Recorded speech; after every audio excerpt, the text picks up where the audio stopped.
There you go. Hello, everybody. Thank you for coming to this session. Am I an entrepreneur? I am Sheila Herrling. I am Senior Vice President for Social Innovation at the Case Foundation, which is the family foundation of tech pioneers Gene and Steve Case. We have a very big, very bold tagline of investing in people and ideas that can change the world. And one of those ideas that we've run at for the last 20 years is that entrepreneurship really is the driving force of job creation, of wealth creation, of innovation that really drives the economy, certainly of this country and frankly most countries around the world. And last year, as we were thinking about what are we going to do in the entrepreneurship space, looking at the data, it was abundantly clear that we were driving at an entrepreneurship game in this country that was leaving more than half of the players on the sidelines. And so we got very intentional about trying to change the dynamic of the data that only 1% of venture capital is going to African American founded companies, less than 5% to women founded companies. Black founded companies were starting faster but also failing faster, and all of that against the background of the very positive data that diverse companies were outperforming other companies. And so we got very intentional about trying to look at the barriers to access to financial capital, access to social capital, and something we're calling access to inspirational capital, the images and the narratives that are put out in the public over who can be an entrepreneur, primarily dominated by a white male image. And so I am so delighted to be having this conversation with this amazing panel. Monique Woodard of 500 Startups. She is a venture partner there, and she is in the middle of raising a fund dedicated exclusively to supporting entrepreneurs of color. She's going to help us unbundle this question of access to finance. Tony Tolentino of Blackstone Foundation, a partner of ours in building out the ecosystem of support for women entrepreneurs and entrepreneurs of color. We together are going to try to tackle the question of access to social networks, the importance of building ecosystems of support. And Kelechi, I'm going to get your name right, Anyadiegwu, who is our entrepreneur in residence on the panel. She is CEO of Zuvaa Africa Fashion. And I hope I won't embarrass you, but you were just, she was just featured in a publication called Everyday Girl. And what you hear from her, you will realize she is not the everyday girl. But I certainly hope that in the not too distant future, this will be the image of the everyday girl. And so super excited to talk to you about what it really is like to be an entrepreneur of color and a female entrepreneur in this space. And to the audience, we will be making you a part of this conversation as well, so you're forewarned. You'll certainly have part in the question and answer, but I might just sort of ask for a raise of hands on things throughout. So with that, Monique, I want to start with you. I gave a little bit of background of the inspiration of what had the Case Foundation be intentional about inclusion. But what sort of, speak to us about the inspiration behind the fund that you're starting. Why are you doing it? Why do you think it's important to have a focus fund? Sure. So the fund focus is really twofold. On one hand, I am focusing on investing in Black and Latino founders. And on the other hand, I'm focused on investing in consumer markets that see high growth with Black and Latino consumers. And so where those two things meet is a really good sweet spot for me. And I think it's an area of opportunity that a lot of investors haven't fully explored yet. And so the reasoning behind it, it's a little more cerebral, I guess, than, we can handle this. We can handle this. So if you just look at the data, by the year 2044, people of color will be the majority in the U.S.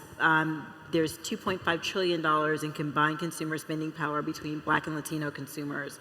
If you look at the demographics and the way that these consumer groups are shaped, Black and Latino millennials are the majority of the millennials. And so that means that they have more spending time ahead of them. The U.S. is the #2 Spanish-speaking country in the world, behind only Mexico, and we are on target to be the #1 Spanish-speaking country. So really, I come at it from this extremely data-driven and very business-minded, right? This right. is not charity we are talking about. It's not. This is business. It's not. Dave McClure, the founder of 500 Startups, consistently tells people that we're greedy. So it's really not about benevolence. I think there's a great business case to be made for investing in Black and Latino founders and in these consumer markets. And I also think that although these investments will have an impact, and I think that this fund itself, it's impactful and it's revolutionary. I think that there's a business case to be made that I can invest in these companies and make it a revenue-driving and returns-focused fund that delivers outsized returns to my investors, just like any other venture fund.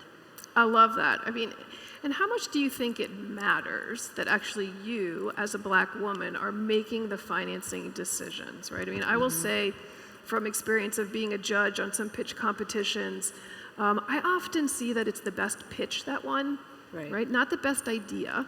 And sometimes because the profile of the judges was such that their experience did not allow them to see the market that was sitting right in front of them. And so they couldn't relate to the idea, so they couldn't see the market, couldn't see the revenue.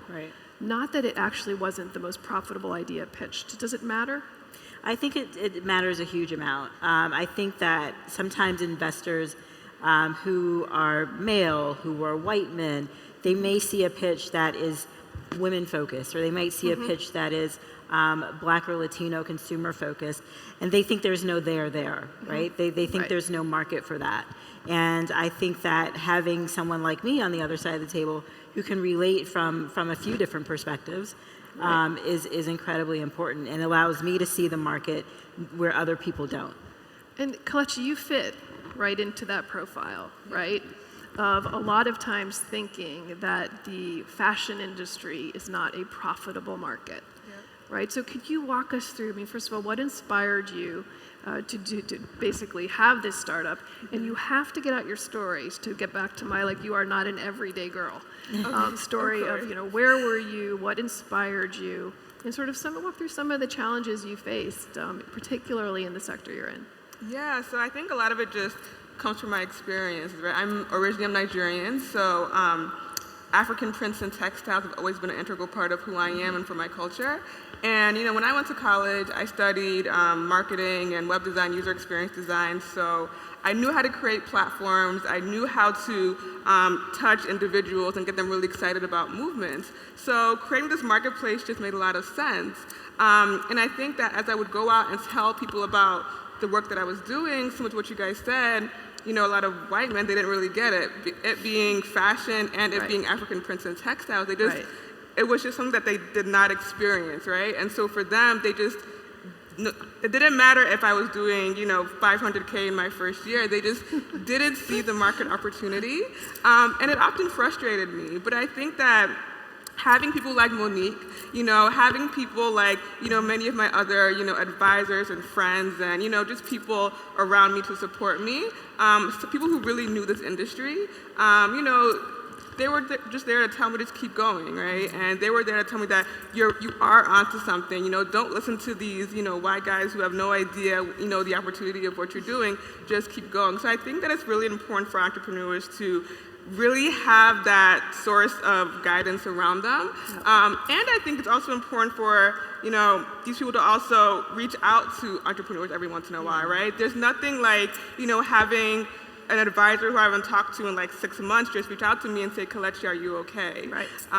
So I think for me, just surrounding myself with the right people has been the major key for me, so. And you must give a shameless plug for your website, the online platform. I'm sorry? You have to give a plug. Where do we go to see your online platform? Of course. Zuvaa.com, I work with so many talented designers who, ship directly from, their communities around the world. And yeah, we have everything from men's to women's to children's clothing. So it's absolutely extraordinary. Thank you. And when I told my team that you were going to be on this panel, they all screamed out loud. Screamed out loud. And so we all went immediately to the site. It's fantastic. And let me toot Kelechi's horn. She proved everybody wrong, those original funders who said you don't have anything here. She started with $500 and went to $2 million in revenue in 2 years. Yep. Extraordinary. So really, I really want you to be the face of Everyday Girl. I love that. Tony, sort of tell us about Blackstone. Same thing. I mean, I know your story. Tell the rest about how Blackstone was inspired to be quite intentional about inclusion and diversifying entrepreneurship. And then let's talk together, and I want this panel to be a conversation, so jump in, we're not going in order, about the importance of ecosystems and support for entrepreneurs, the access to social capital in particular that Kelechi was just talking about, how important it is. Sure, absolutely. So for those of you who may not know what Blackstone is or who Blackstone is, we are one of the world's largest alternative asset managers. And I have the privilege of working for their charitable foundation, which is focused exclusively on entrepreneurship. And as Sheila indicated, over the past 6 years, we've been very intentional going around the country to targeted regions, building out entrepreneurial ecosystems of support for entrepreneurs, much like yourself. And we've committed roughly $40 million to this effort over the past 6 years. And in our work, building these programs in these regions, working with nonprofits, higher education institutions, the entrepreneurs themselves, elected officials, we've built programs to support student entrepreneurs, we've built programs to support high growth entrepreneurs, and as we were building these programs, we were seeing, based off the data coming back, that we were doing a good job in terms of ensuring that our programs were inclusive, but for our student entrepreneurship program, which is currently at 20 universities across the U.S. and Ireland, roughly 30% of our programs were made up of women entrepreneurs. And when you go to a college campus, as many of you are well aware, very often it's a majority women now that making up a student population. And even though our figures match sort of the national average when it comes to and other research that have been done on this in terms of women in startups, women in tech, we realized we could do better, and we should be more intentional about going about that. So, our commitment for the Blackstone Charitable Foundation moving forward is really building this out in terms of what inclusive entrepreneurship is, and really providing access for women entrepreneurs and entrepreneurs of color, and we're doing that in a variety of ways. One of which is the partnership with the Case Foundation on this Faces of Founders campaign, and hopefully everybody, can we plug? Yeah, and I love that you're doing it. It makes me seem so gracious as the moderator. So we do have a booth for everybody in the audience, and we are profiling founders. So if you have not done so yet, I think the booth is open for another hour or so. The booth is open for another hour. Even after this panel is over, hopefully there will be a mad dash to that. And Tony, you're raising that last pillar for us about inspirational capital and the importance of, if you can't see it, it's hard to imagine being it. And so particularly for kids, growing up, first of all, the word entrepreneur is impossible to spell. I don't know what it means to people in general. We've done this myth series, and one of the myths was the myth of the E word. Because sometimes the word entrepreneur has been projected to be this, hero image, an impossible thing to get to, and also predominantly a white male in a hoodie image that people think about. If you close your eyes and think about what face does that conjure, it almost always conjures a white guy. And so trying to just change that visual and change that narrative about entrepreneurs can be from all places, of all faces, of all races, and that we need everybody in this game if we are going to drive innovation and growth. And so this is a really important effort for us, as we go forward. And so let's talk a little bit about the power of that image. Do you think it makes a difference? I mean, do you think that this changing the narrative and changing you can tell us basically we're on the wrong thing here with this campaign. So how much does the media influence the idea and the face of what is an entrepreneur? I think it's incredibly powerful. I mean, I saw one of the cards from Faces of Founders. Faces of Founders. And there was a woman in a hijab, and I think, you never see a woman wearing hijab Right. as an entrepreneur in American media, right? So I think having those images is incredibly important. I remember walking by in an airport and seeing a copy of Fast Company, and it was talking about, the entrepreneurs of Silicon Valley, and it was like Steve Jobs and Right. Mark Zuckerberg and Right. or Or the I Time think magazine Ballmer was on piece on that the cover. 100 It was entrepreneurs. and it was all men. All white, almost Right. exclusively. And I was like, great, that's where we are, I guess. But it would be nice to see other people on that cover. It'd be nice to see, Tristan Walker of Walker Right. & Co. on that cover. Right. It'd be nice to see Morgan DeBond from Blavity on that cover. It would be great to see Robert Johnson, different. We're going to see Kelechi on that cover. I'm Definitely. telling you. It would be great to see Kelechi on that cover one day. But, really expanding the idea of what a successful entrepreneur looks like. Yes. And who we get to idolize as an entrepreneur. Yes, I agree. Yeah, I think for me, this idea of like the white guy in the hoodie, as the face of tech, it makes sense, right? Because, the way society is, this white supremacist society, that's just kind of the way things are. And it's not just tech, but it's also in fashion and, many other industries, and that's kind of just the way things are. And I think for me, as much as I would love to be on the cover of these magazines and things like that, for me, it's just really about showing the work and really showing them, that, I am worthy of something. And if that means, being, 2 or 3 or 4 times better, then, that's just what I have to do, because I know that, the opportunity, is there for, us to, be as big as many of these other marketplaces and many of these other fashion retailers. It just takes time to get there. And I know that, the work that we are doing, is worthy of that. So for me, I'm just really all about just keeping my head down, working as hard as I possibly can. And, one day when the time is right, I'll be on the cover, so. I love that. But that feeling is real, right? Yeah. That you have to work. Look, it's hard to be an entrepreneur. How many in the audience are entrepreneurs? Right?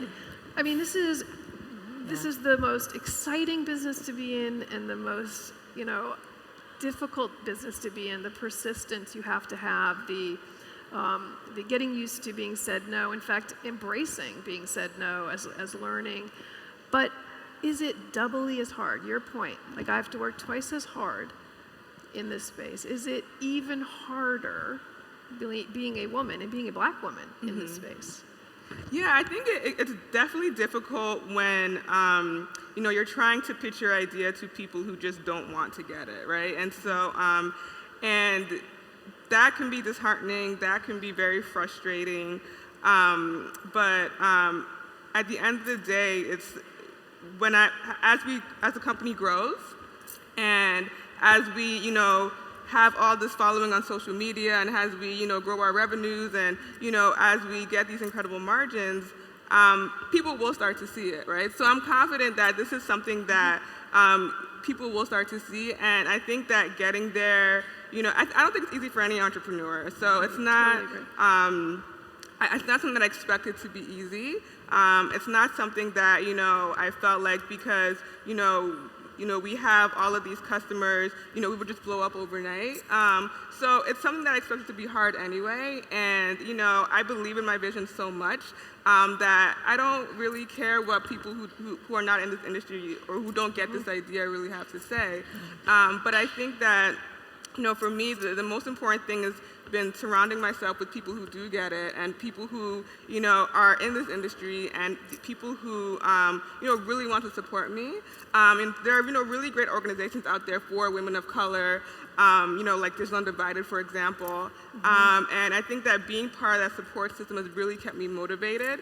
And it's been a great plug, right, to, be between both of those worlds. And so, so yeah, for me, like, yes, it's, definitely been hard, but, I think that as an entrepreneur, we're hustlers, right? And we work hard, and, we're willing to go above and beyond to make happen despite, certain circumstances. Now, Monique, I know you know the answer to this question because you cite it probably as much as I do, so you're not allowed to play in this game, but this is going to the audience. I want you to guess what number of Black female-founded companies have received over $1 million in venture capital. And I will give you some ranges. I'm going to give you 4 choices. How many think that number is under 10? How many think it's between 10 and 20? How many think it's 20 to 50? How many over 50? Monique, what is the answer? It's under 10. It's under 10. It's under 10.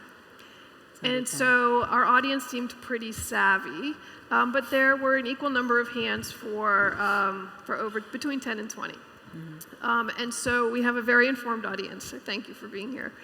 Why, Monique? Sort of what are the barriers? How do you think about changing that number? Well, I think there are several barriers, right? So let's just talk about a few of them. One, there's also a small number of women who have received venture funding. Correct. But add that layer on top of that race, and you come away with an even bigger barrier for women of color. Yep. There are very few women of color who are venture capitalists. I could probably literally sit here and name them all. I know. And that's a really sad thing. It makes a difference, like we talked earlier. And that makes a huge difference. So, when you think about who's making the funding decisions, that certainly matters. And not only who's making the funding decisions at a fund as a partner, but how many Black women GPs do we have? How many Black women have gone out and raised their own funds and been able to have a bigger decision-making role in those rooms? So it's really, and it's very nuanced. So look at your networks. Do you know, if you're a Black woman who graduated from, let's say, Howard University, awesome university, but do you know the head of Sequoia? Do you know someone who can introduce you to the head of Sequoia? Right. Probably not. Right. And so I still don't know someone who can introduce me to the head of Sequoia. How do we disrupt that, right, Tony? I mean, we talk a lot about how much there still is to learn in this space, right? Absolutely. And so for us, the Case Foundation, and I think you guys at Blackstone, trying to think through this, how do you intentionally create these networks? And lots of, sometimes disagreement actually about, are accelerators, which is a really good way to get experience, right? Are accelerators that are siloed exclusively to women or exclusively to entrepreneurs of color a good thing or a bad thing? Yeah. Where do you guys fall out on that? So, I mean, personally, for us at Blackstone, it's great to hear this feedback too. I mean, when designing our programs for entrepreneurs, essentially we're designing them for our customers. I mean, they need to be responsive to your needs. And, we've been, again, not to harp on the word intentional, but intentional, especially the one piece of access to networks that many of these women entrepreneurs of color otherwise wouldn't have access to. So building out those programs where they get exposure to these mentors, to coaches, to funders, the VC community. That's our goal. And I think to get to your point of there not being women of color as that are on investment committees making these decisions, I think we are definitely taking the long-term view that by building out this pipeline of supporting entrepreneurs at the earliest stage, will all entrepreneurs make it? I mean, no, but if there are a few that make it and are the next Facebook, next Google, and it is led by a Black woman, hopefully she'll turn around when she has, when they get to the point and have that successful exit, they're going to go around and they'll be the next, GP on, investing in the next generation, hopefully, of entrepreneurs.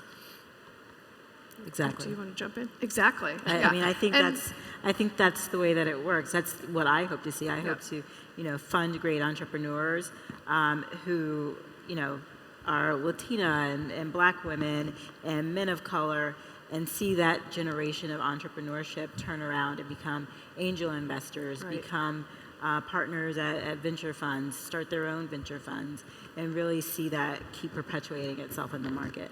I mean, imagine what would your meeting look like if there were two Black women partners around the table talking about Zuvaa. It's really hard when there's one, because that Monday partner meeting can be a little stressful. Right. Right. It's a big burden. Right. You must feel the burden. But if there were two, or if there were three, right, then things start to change a little bit. I Things agree. start to shift. I agree. I want to talk a little bit about, in this myth series that we're running, one of them is the myth of failure, right? And much like the image of an entrepreneur, the idea that failure is a badge of honor, right? And you're not a legitimate entrepreneur if you don't have an amazing, colossal failure story, has been very interesting through the lens of women and entrepreneurs of color, where failure is not an option, right? It's not the same option, and these aren't my words, right? These are folks we have talked to. It's not. It doesn't feel as much of an option as most of the entrepreneurs who, the data shows, are predominantly white, highly educated men. So let's talk through that a little bit. Does that feel right? Does it feel real? I think not only does it feel real, it's very real. So I think if you look broadly, some investors often expect most of our investments to fail, but we expect that to be made up by the ones that do exceedingly well. Right. And so, I've heard lots of investors and seen lots of investors say, we gave that person, it's usually a guy, we gave that guy, $2 million and his business failed. What'd you learn? Okay, no big deal. Let us know when you start another company. Black entrepreneurs, Latina entrepreneurs don't really have that option to fail. It's often seen as a statement about, oh, this Black woman can't run this company, this Latino man can't run this company. Right. You as entrepreneurs of color, you don't really have the option of failure, because that means that the next person who comes behind you is going to have an even more difficult problem getting funded. Right. I mean, I don't have the option to fail as a venture capitalist or in raising this fund. That's just not an option for me, right, because that opportunity might not be there for the next person who wants to raise a fund. So, I've talked very clearly in the press about how I feel when I leave the house every morning, and the last thing I think about is don't F it up. So that's what I'm leaving the house with every morning. I like this, because one of my lightning round questions was going to be, what is your favorite inspirational quote? And I think I got yours. Yeah. Don't F it up. Tony, any thoughts on this? I mean, I think that, for me, it's a lot of pressure, right? It's a lot of pressure. I'm feeling like, this has to be it. You can't F things up, because the next person who comes behind you will be that much harder. So that's why, I'm a lot more, I feel like I have to be a lot more careful when it comes to who I approach to in terms of potential investors or, whoever, because I don't feel like it's fair to have all that pressure on me, because, as Monique said, I mean, most startups are expected to fail. Right. But at the end of the day, I try not to let things like that affect my energy. I feel like being an entrepreneur is hard enough. Yeah. Knowing the statistics of, those who fail can be really soul crushing. Feeling like today you're doing great, a year from now you could be nothing. Right. So for me, it's like, I don't like to let too many things like that just, affect how I run my business, right? All I can really do is try my best, is work my hardest, and that's exactly what I'm doing. And I'm just hoping that people will see that and be able to appreciate it. Yeah. Well, then you've got the perfect name for your company, right? Because it means sunshine. Yes? Exactly. Did I get that right? Just so perfect. I'm giving you fair warning. Tony's going to enter in this conversation on failure, and then I'm going to you for questions. So get your questions in your heads. Tony, any comments? Yeah. So I think hearing this is important. I mean, again, as funders who are building programs to support entrepreneurs, I think One, really highlight, I mean, again, there's a lot of failure and it's discouraging, but highlighting the success stories. Highlighting you, Monique, Right. putting you out there saying, look, like there is an African American woman raising a fund who is successful. Like you can do this. I think that the level of inspiration could be transformative. And two is to your point, really building up the network. So when you do feel discouraged, when you're like, oh my gosh, should I continue on? You should have access to networks, to coaches where they would essentially say to you, this happens to all entrepreneurs. Your margin for error may be higher, lower, however that is, than a white male entrepreneur, but you can do it. You could power through. So I mean, that's our intention when building these programs to support entrepreneurs of color and women entrepreneurs. Great, it's great. All right, we're turning it over to you. Remember, you own this panel too. Who has questions? I see hands. So how many, And tell us who you are before you go. I'm Dr. Anita Jackson. I'm from Raleigh, North Carolina. Hi. I'm a qualified investor.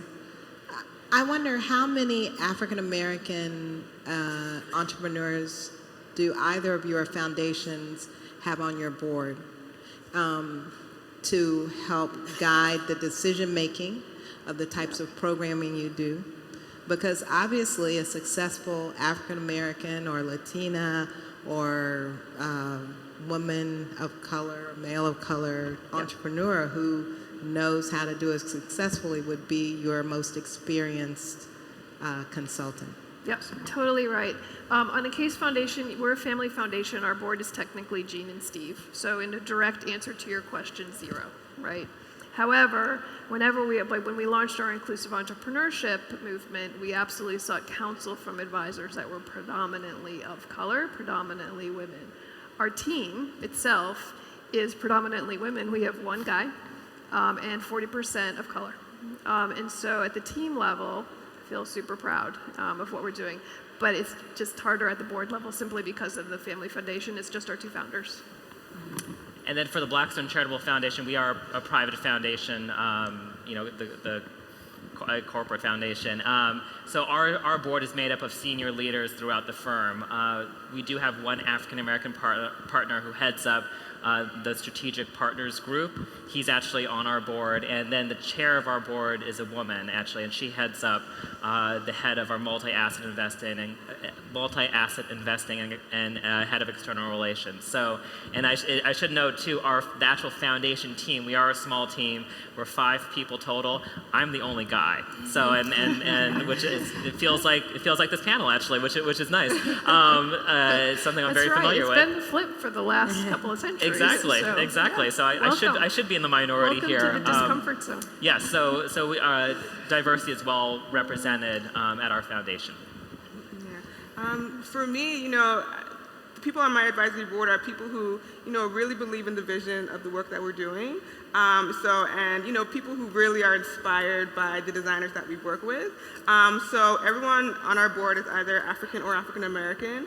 And then I have 2 males, and then the rest are female. And then I don't have an advisory board. I'm waiting to raise the fund before I really set in stone the fund advisory board. But I have lots of advisors who are men, women, African American, Latino. Thank you so much for your question. Who else? I have a question. So my name is Marisa Lopez, and I'm with Presence Product Group. We're a software development group that works with nonprofits and social impact groups. And I almost feel like asking, how in the world does someone find an investor? Because after 10 years working at nonprofits and the past 8 years working at technology firms that serve nonprofits, I don't even know the answer to the question. One of my clients came up to me a couple weeks ago and said, I'm looking for an angel investor, and I just didn't even really understand what he was talking about. So the reason I say this is I wanted to come to this conference for a long time, and I'm really thankful to be here, and I just feel like this is my first time even starting to understand all this venture funding that is out there, and I feel like one example of somebody who has just for whatever reason, culturally, or because I'm a woman, or because I never asked or thought to ask, just really doesn't understand how this world of funding works. So I guess my question is, given that if somebody's not aware of the opportunities that are out there, they don't even know what the questions are to ask or who to ask, or they don't have any friends that are in these circles, how do you reach people like that, and how do you broaden your audiences? Well, historically, the venture capital industry has been extremely opaque. And there's still a level of opaqueness, although it's been opened up a lot by platforms like AngelList, which you can go to angel.co and check out AngelList. But I still think that people kind of have a misunderstanding of how venture really works, and if their business should be a venture-funded business, and what that means, and what they're really truly committing to when they say that they're going to go out and raise venture capital. Not every business is right for venture funding. And I think that's one of the things that you as an entrepreneur have to understand off the bat. When you start to shift your company and think about raising venture capital dollars, you're really making a series of decisions that affect the way that you're going to grow the business. So I think my answer is, yes, you should understand a bit about venture capital, but don't think that it is the only way to run a business. It's not. It's a very specific and narrow way to get investing for a certain type of business. Venture is a very tiny, small asset class, and there are lots of other cool other ways to fund that business. But if you do find yourself in the situation that you want to run a venture-backed business, I think it is a little hard to kind of find venture capitalists. AngelList is a good place to start. Other conferences where venture capitalists gather. It's like a watering hole. It is. Is another good place. But just start going out and meeting people and telling them about what you're working on and what you're thinking about. I mean, Kelechi, share your story. I mean, you've gotten out and raised money. Just walk people through your story. How'd you go about it? So I think that for me, the way I've met most quality investors has actually just been through word of mouth, and just been surrounding myself around other really amazing entrepreneurs. These are women who I've known for years. They've become good friends, great advisors, and they just say, oh, I met this investor at so-and-so conference who's interested in fashion, let me connect you. And that for me has been really the best and most quality way to go about, connecting with just really great talent for my team, whether it be advisors or investors or so be it. But yeah, I think like Monique said, going to conferences is a great first step, and just building relationships. One thing that I realized is that the most quality people always kind of come back to me. So there are people that I'll see just over and over and over again, and it's just very, very organic. So whether it be, I think I met Monique, a couple years ago, and it's now we're on panels together, or just different things. So for me, it's just about having genuine relationships with people, and just watching those relationships just flourish. Yeah. In exclusive to the impact investing space, which is one of the other movements we're running at, one of the things we're working on now is creating what we're calling the Impact Investing Network Map. Particularly for exactly this reason, is there are lots of either investors with good intent or entrepreneurs who are asking exactly the same questions of you. And how do you do a visualization that at least shows the closed deals that have already happened? So you can see the seed stage, you can see who it was investing, and that starts giving at least a relationship map to entrepreneurs so they can sort of see who came before them and who's investing, and at least start putting together some of the pieces of that trail. Thank you for your question. It's awesome. Hi, my name is Javier Mata. I'm from Guatemala, and I previously invested capital in 2-3 companies, and they failed. And the main reason why they failed is mostly because of the partnership. The picking up of a partner that maybe didn't work as hard, or just kind of halfway through everything, just I'm out. I don't want to keep on going. So often I read in venture capital firms, in websites, you have to have a partner at least, and it has to be someone technical and someone business-minded. And so often I think, okay, that's kind of like the route I pursued, but it didn't work. And I guess in my mind, there's this question of how could you partner with someone, how can you hire someone and not necessarily partner and be able to pitch that concept to a venture capital firm when you see that most of the criteria has to do with partnering with someone. I don't know if it makes sense. Yeah, I think we understand the question, and when you're sort of sitting at making some of those decisions, and then maybe we also get into a larger conversation about scale. So I think what your question is around team. It is around team formation. And so, yes, there is this idea of sort of the hacker, hustler, designer dynamic as being a really great founding team. But you also have great examples of solo founders out there in the world as well. It's harder as a solo founder it's harder to run that business because not to have someone there to kind of bounce ideas off of and kind of work with. But it's also harder to explain to a potential investor why you're a solo founder. If you are a solo founder, I would get really good at hiring areas where you are weak. So if you're not a technical person, you should get really good at being able to bring on, recruit, and manage technical talent. And I think that if you can show a strong team and a strong product, the idea that you're a solo founder is not as important as long as you kind of show strengths. Great team, great product, great traction, great story. Right.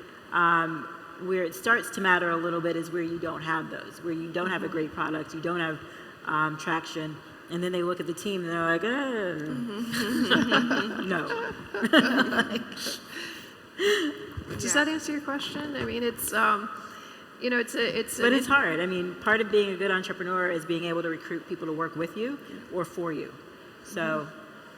But there is this question too about scale, right? So. Particularly with the data about African American companies starting fastest but failing fastest.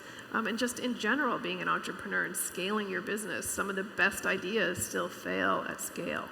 Any sort of thoughts from the team on how to scale? You must be thinking about it, Kelechi, sort of what are the, and also, anecdotal data that women in particular, sort of like once they have it small and working, are like, this is just fine. And so it's this, maybe it's a mental game, right, of being able to just be a little bit more fearless and saying, I can scale. Like, what's preventing me from scaling? Yeah. I mean, when I first started Zuvaa, I wasn't really thinking about scaling.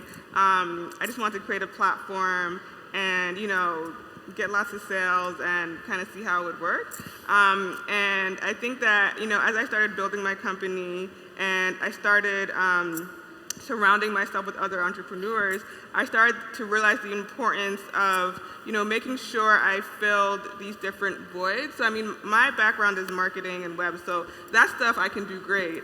But when it came to, when we say, stuff with business and, stuff with the tech, that stuff I wasn't really as strong in, and so I wasn't really thinking about it in the beginning. And as I realized the importance of having these assets in order to scale, and, I think starting to believe in myself that, Zuvaa can, be a billion-dollar company one day, because I really wasn't thinking about that when I started. I didn't think that we could be that big, but I think that, having inspirational people in my life who told me that I had to think big, that was a theme that constantly came up, with people that I talked to, that you have to think big. You have to think that, you can become, the next Etsy or the next ASOS. And so I really wasn't thinking that big when I was afraid to think that big. Right. And I think that that's something that a lot of, women in general face is, being that confident. We're so prone to just being humble and saying, even when you brought up the whole 500 to 2 million, that's something that I don't really often talk about because I don't like to brag. That's why I'm going to just follow you around and say, hey, I just feel like it's bragging. And so, but I learned very early the importance of thinking big And by thinking big, it made me realize that, I need to make sure I have a really strong team together and get them together ASAP. I need to figure out what are the holes that I have currently in my operations and how do I fix that so I don't make massive mistakes that can kill my company. Right. So let's get down to brass tacks about scale. Scale takes money. Yep. And if you don't have money, then you're limited by the amount and the speed at which you can scale. So for a founder who has had a hard time raising money or who hasn't raised a lot of capital, they tend to be a little bit more protective of that capital and dole it out in smaller, more manageable doses. And I think what you see, especially a lot of women founders doing, is they get capital and then they're afraid to spend it in order to scale. Right? And where men would just spend that money and go so hard in the paint. Darn straight I went $500 to $2 million. And they're like, and they don't necessarily worry about, am I going to be able to raise more money, because they're so busy scaling that business, and then they're able to scale it, and yes, they're able to raise more money because they were able to scale. So that's how it really works. So I think that you can't underestimate the power that capital has and your ability to think really smartly about how to use capital and be fearless in using that capital. That's right. How that impacts your ability to scale that business. That's right, and also the social capital piece of it. Of course, it's the financial capital piece of it, but the best advice I heard given to entrepreneurs was also, spend some time seeking advisors, not just money, because it is often not a direct path to the money. And so if you seek and are very intentional about seeking advice, like the social capital or just the invite me to your next something, just get me in the room, get me at the table, I will make my own way. It's the actually getting in the door part of it that is the hardest. And spend time curating those relationships. They often will then lead tangentially to capital because it's then in your head and you tell it to somebody else. And so I always thought that was very interesting advice. We've got some more hands. We've got about 3 minutes. Hi. Hi. So, thank you all. I'm a co-founder of a social enterprise in Senegal, and we make coconut oil cosmetics. And I'm interested to learn about, or to hear your opinions on how to promote, or how to create positive and healthy consumer products in Black and Latino communities, because one of our biggest struggles, and my co-founders are both Senegalese, one of our biggest struggles is that people in Senegal are not receptive to our products, because one of the biggest products is bleaching creams in the cosmetic market. And this is something we're trying to work against, but it's sort of an uphill battle. And so I wanted to hear your opinions on how we can be creating these positive and healthy consumer products. Thank you. Yeah, so I think that, telling a really, really, really compelling story, because, I know the issue in West Africa when it comes to bleaching creams, and it's really sad and it's really unfortunate, and that's going to be really something that's really difficult to kind of overcome. I think that when I first started Zuvaa, I thought that my consumers would be mostly African Americans, and I quickly learned that they were not. They had their own alternatives to getting, access to these products. But what I'm realizing is that, our consumers mainly are here in the States, and, it's becoming very, very popular. And, one thing I noticed about a lot of African communities is that, they tend to follow these global trends. So I think that, if you market to, more maybe Western communities, African American women, and, are able to create really compelling content and really compelling stories, you'll start to see that, this will have an effect on the communities that you're trying to serve. Great. We've got time for one more question, and then I'm going to run my panel through a lightning round. Go ahead. So I've given you fair warning. Hi, my name is Alexandra Berry. I'm a co-founder of a social enterprise as well. But something that I've been coming across recently, and my advisors had kind of mentioned to me, but it's not spoken about, is the mental, psychological effects of being an entrepreneur and kind of moving past like every step of the way, you know, there's a lot that comes at you, motivation, like encouragement from yourself, from your peers, obviously like surrounding yourself with people. What is your advice, or what do you do to kind of keep going? Yeah, it's such a journey. Yeah. Right? I mean, I think that for me, I've tried to get away from this idea that I have to be busy all the time. I think that a lot of entrepreneurs, they think they have to be working like 24/7. And I mean, I'm a solo founder, so for 2 years, you know, I was living at home with my parents in a really small bedroom, and you know, it just, I was constantly working from, you know, sun up to sundown. And I quickly realized that like, I didn't have to do that. Like, I could take a break every once in a while. I could go out with my friends, and I was learning not to feel guilty about that. I think that a lot of entrepreneurs, they feel guilty just going out like once a month with their friends to get drinks or something, or trying to have a love life. And I feel like other entrepreneurs that I talk to, you know, I try to encourage them to have fun every once in a while, and don't be afraid to do it. I have friends who, you know, brag about not taking a vacation in 2 years, and I'm like, that's not good. Like, go on vacation, you know, go to Jamaica or something for a week and just get your mind right, because it will really just, it really changes your life, to be honest, when you're able to just take a week away and get your mind off of everything and come back refreshed and re-energized. It's an amazing feeling. Excellent advice. All right, I'm going to run you guys through a lightning round. Uh-oh. You ready? Dun, dun, dun. I might also call on the audience, so be prepared. Okay, entrepreneurs, nature or nurture? Are you born an entrepreneur, or can you be learned to be an entrepreneur?